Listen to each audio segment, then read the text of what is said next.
Hello and welcome everyone to another Albion Online Dev Talk. It has been an exciting few weeks for Albion Online. The game is finally released on App Store and Play Store, and this has opened up the world of Albion to hundreds of thousands additional players in just a few days, and many more continue arriving every day. If you haven't tried the mobile version of Albion Online, you can still receive your Chimera crossplay skin reward by logging in with the same account on both PC and mobile one after another. At the same time, Season 13 is kicking off, bringing with it various balance changes and improvements, giving veteran players the chance to show newcomers how the battle for Albion is fought.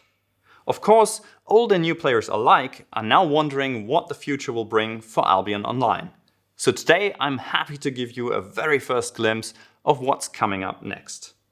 Right now, the team is busy finalizing plans for our next major content update, going through player feedback and coming up with ideas and solutions to take us closer to our goal for 2021, bringing back open world gameplay. Please be aware that a lot of what I'm about to talk about is still heavily under development and can change throughout the process at any time. That said, let's jump right in and talk about how and why we're planning to revolutionize the world of Albion Online. The first and most obvious change will come with the look and feel of the game world itself. Our artists and level designers are working on breathing fresh life into the visual appearance of all biomes, upgrading old graphics to look cleaner and focusing on really bringing out the identity of each biome. We're also improving the graphics of higher tier areas to make them stand out and feel more exciting than the drab brown color schemes of today. At the same time, we're reworking the layout of the regions themselves, making it easier to navigate the world, but also adding strategic choke points to be used in PvP battles, as well as making sure that each region has a clear theme to it that you can recognize simply by glancing at the region map. Next, we're adding plenty of new and upgraded activities into this world. Treasure sites are being changed from static locations with fixed spawn intervals to dynamically spawn at randomized times in randomized locations. This will reward players already actively roaming the world rather than those teams who can bring the most players and only come out at a pre-announced time. Mobs in the open world will also receive a general rework. They will no longer remain unchanged until they eventually just get killed and respawn as the same mob. Instead, mobs in the open world, including static dungeons, will have the chance to upgrade into a stronger mob over time. This means regions and dungeons that have not been visited for a very long time will be full of strong, high-value creatures that greatly reward those players willing to explore the less civilized areas of the world. Talking about exploration, we want to help you find your way to valuable creatures and resources more easily. For this purpose, we're planning to upgrade Albion's world map with different overlays, which show the current availability of resources and high-value creatures, allowing you to more easily find the best place to travel for your activities. So why should veteran players be excited about all these new and upgraded ways to be active in the open world of Albion? Maybe because you want to start leveling your elite levels, which we are also planning to introduce with this update.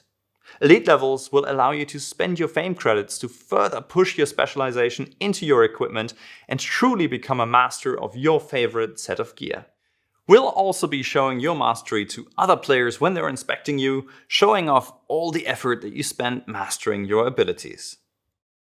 Of course, the guild seasons also play a massive role in rewarding players for their open world activity.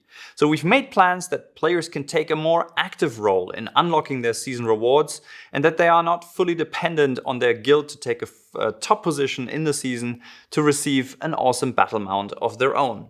Instead, we'll be introducing a new type of personal challenge that runs along with the guild season. To complete this challenge, players will be able to earn points for participating in various PvP and Outlands PvE activities, and points they generate can be spent on additional rewards for themselves. Any points earned this way will improve their guild's season score too. Therefore, players will now be able to contribute to their guild's season success while earning benefits for themselves at the same time. Finally, guild players will be able to compete over a new type of open world objective we're currently calling Power Vortex.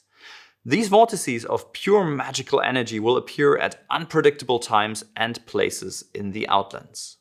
When they dissipate after a short while, they leave behind a power crystal. Picking up such a power crystal will make the player its carrier, taking on the stored energy and dismounting them. This power can then be carried to a nearby territory or hideout to boost its territory level or hideout crafting bonuses. However, to make this even more challenging, the carrier's position will be marked on the region map, and other players can pick up the power crystal should the carrier be killed or forced to drop it, creating a new and exciting capture the flag type gameplay in the Outlands that appears spontaneously, allowing players to seize the opportunity when it arises, if they can get away with it. And with that, we conclude our first look at the open world changes in Albion's next major update. There's more changes coming and already in development, from improvements of the item quality reroll system to a better UI for understanding owner's fee, nutrition cost and capacity, but we'll cover all these features and more in future videos as development continues. Thank you very much for watching and stay tuned. Alright, kick everybody out.